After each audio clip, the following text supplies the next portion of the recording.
I was invisible to him, just a girl in an apron carrying plates and swallowing pride. He had billions, I had nothing. But the moment he chose to destroy me in front of everyone, he forgot one thing. God keeps receipts, and so did I. Before we go further, if you've ever been underestimated, overlooked, or treated like you don't matter, this story is for you.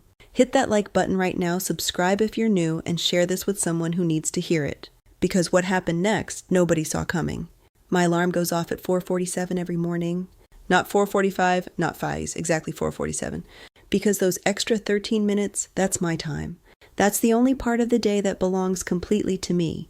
I lie there in the dark, staring at the ceiling of our one-bedroom apartment, listening to my mother breathe from across the room, slow, shallow, tired, even in her sleep. I count her breaths sometimes. I don't know why.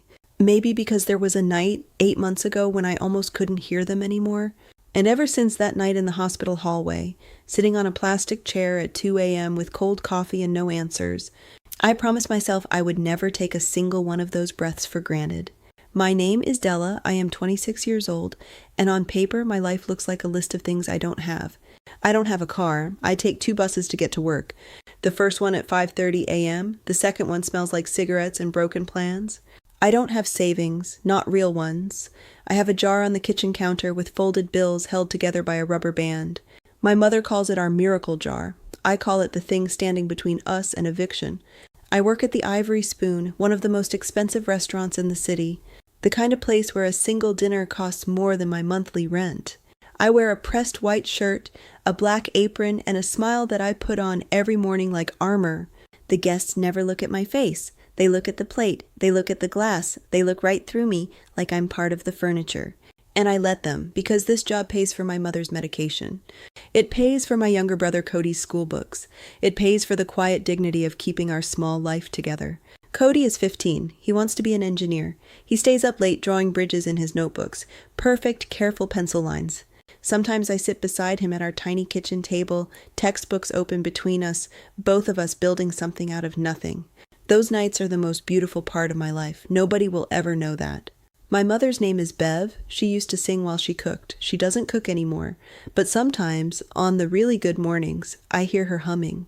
Barely, just a thread of sound, and my whole chest fills up like a balloon. That's why I get up at 4:47. That's why I smile through every shift. That's why I haven't quit, not yet.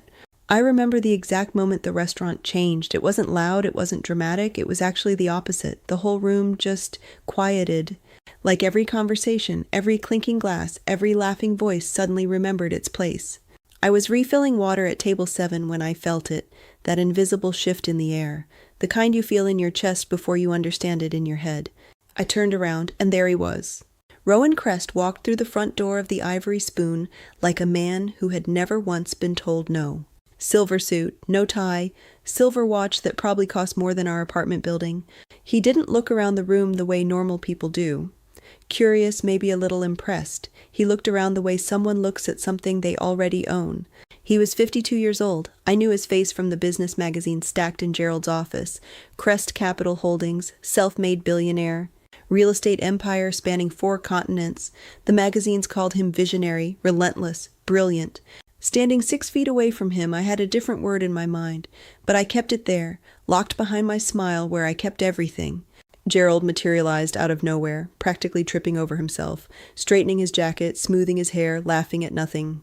I had worked beside Gerald for 2 years. I had never seen him laugh like that. It wasn't a real laugh. It was the laugh of a man who was afraid. That told me everything I needed to know.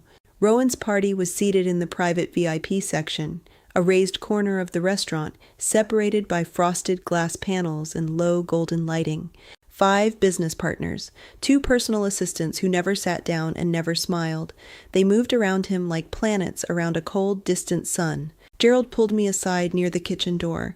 His voice was barely above a whisper. "Della, you're on his table tonight. I chose you because you're my best. But I need you to understand something." He paused, swallowed. "Whatever he says, you smile. Whatever he does, you smile. This man spends more in one evening than we make in a month. Do you understand me?" I looked at Gerald. I saw the apology already sitting in his eyes, the one he didn't know he'd need to give yet. "I understand," I said. and I walked toward that table with my shoulders back, my tray balanced, and my heart quietly whispering the same prayer it whispered every difficult shift. Just get through tonight, Della, just get through tonight. I didn't know then that tonight would be the night that changed everything. I just thought it would be another table. I was so wrong. I have been humiliated before, small humiliations, the kind that leave no marks anyone can see, a guest who snaps his fingers instead of saying my name, a table that tips 2% and leaves without eye contact, a regular customer who learned my name after 6 months, not to be kind, but so he could complain about me specifically. I knew how to absorb those moments. I had built a wall inside myself, brick by brick, shift by shift, strong enough to hold, but nothing prepared me for Rowan Crest. It started quietly, almost politely, the way dangerous things often do. The water was too cold. I replaced it. No expression, no argument. The bread arrived 30 seconds late. He didn't say anything. He just looked at it, then looked at me, the way you look at something disappointing. I felt it land on my skin like something physical, but I smiled. I always smiled. Then the appetizers arrived. I set the plates down carefully, exactly the way Gerald had trained me. Plates down carefully, exactly the way Gerald had trained me. Perfect placement, perfect posture. I straightened up and asked if there was anything else I could bring. Rowan Crest looked at his plate, then he looked up at me, really looked at me, for the first time all evening.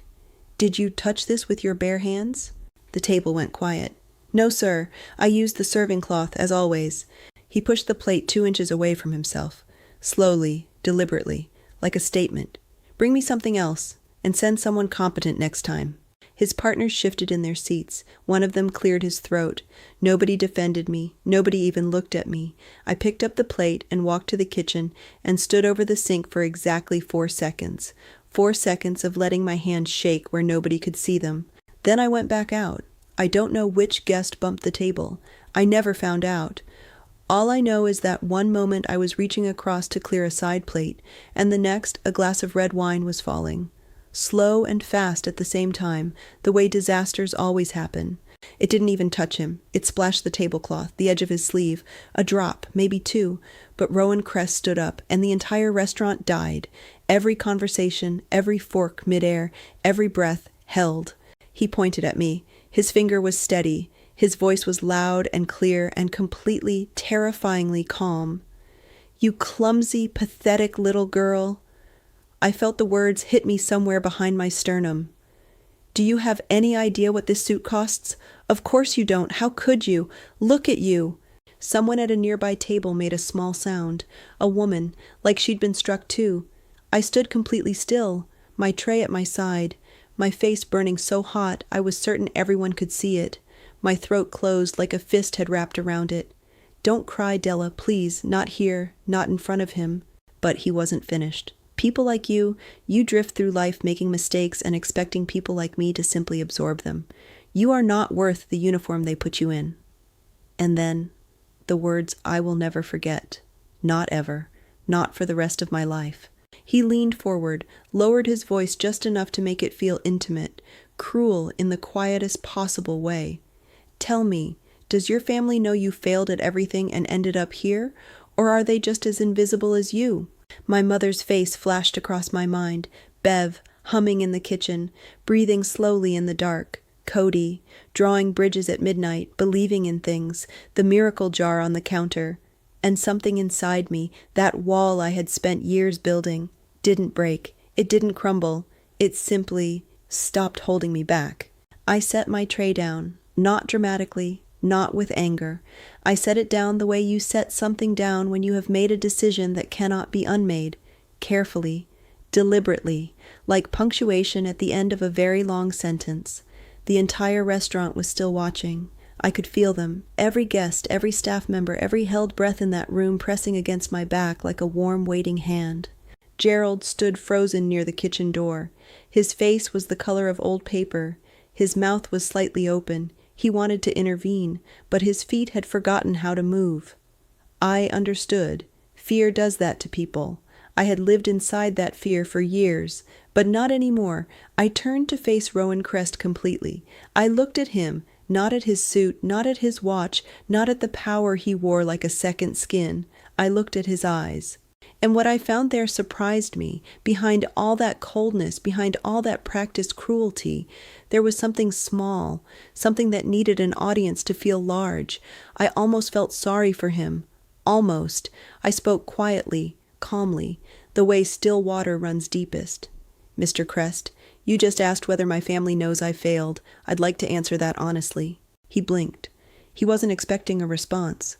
He was expecting tears. He was expecting me to disappear into the kitchen and cry where nobody important could witness it. That was the script he had written for me in his head. I didn't follow his script. My mother knows exactly where I am tonight. She knows because I called her before my shift, the way I do every single evening, because 8 months ago she nearly died, and I learned very quickly that phone calls are not guaranteed. She didn't raise me to be invisible, Mr. Crest. She raised me to be unbreakable. The woman at the nearby table, the one who had made that small wounded sound during his speech, pressed her hand flat against her chest. I continued. I am a final-year student at Alderton Business School. I work this shift 4 nights a week to fund my degree, my mother's medication, and my brother's education. My thesis, 2 years of documented research, is a detailed case study on financial misconduct in luxury real estate development. I paused. Let that land. Your company, Mr. Crest, Crest Capital Holdings, is Chapter 4. The silence that followed was the most beautiful sound I had ever heard in my life. One of his partners slowly set down his fork. Another stopped mid-breath. Rowan Crest, the man who had filled this room with his certainty, suddenly looked exactly like what he was, a man running out of road. I didn't sleep that night. I lay in the dark, in our small apartment, listening to my mother breathe. The same rhythm I counted every morning, slow, shallow, steady. But something was different about that darkness. It didn't feel heavy anymore. It felt like the darkness just before sunrise, the kind that knows something beautiful is coming and is simply making room for it. I stared at the ceiling and replayed every second, not with pride, not with satisfaction, with something quieter than both of those things, with the feeling of a person who had finally, after years of shrinking, taken up exactly the space they deserved. My phone buzzed at 11:47 p.m., an unknown number. I almost didn't answer, but something, instinct, exhaustion, the strange courage that follows a storm, made me pick up. It was Felix, the young business partner who had slid his card across the table without a word. His voice on the phone was careful, measured, like a man choosing each word the way you choose steps crossing a frozen lake. "Miss Della," he said, "what you said tonight about Chapter 4, how much do you actually have?" "Everything," I told him. 2 years' worth. He was quiet for a long moment. "I've been waiting," he finally said, "for someone brave enough to start this. I have documents of my own, things I should have reported 18 months ago." Another pause, heavier this time. "I didn't, and I have to live with that, but maybe I don't have to stay silent anymore." I sat up in the dark. Cody stirred in the next room. My mother hummed something in her sleep, that thin, beautiful thread of sound that filled my chest like light. "Tell me everything," I said. What followed happened faster than I ever imagined justice could move.